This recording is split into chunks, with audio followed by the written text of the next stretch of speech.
घर बैठे बैठे ना ऐसे उकता गए थे ना, अब दोस्तों से मिलना भी था। अब ऐसे परेशान हो गए थे कब खुलेंगी। ऐसे सर्दी भी बहुत है आज, वैसे आज होनी तो नहीं चाहिए थी लेकिन आज बड़ी सर्दी है।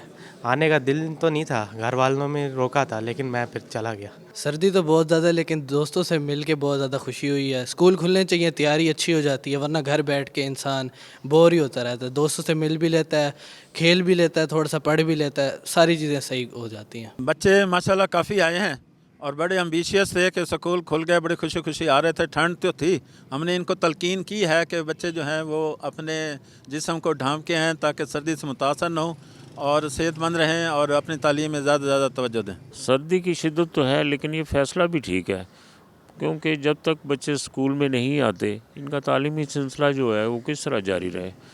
और अनकरीब इनके 9th 10th वालों के एग्ज़ाम्स होने वाले हैं। एग्ज़ाम्स में भी बिल्कुल करीब हैं, स्कूल का ये फ़ैसला खुलने का बेहतर है। और हम लोग कोशिश करेंगे कि बच्चों को गर्म कपड़े पहना कर भेजें ताकि वो उन्हें सर्दी से महफूज रखा जा सके।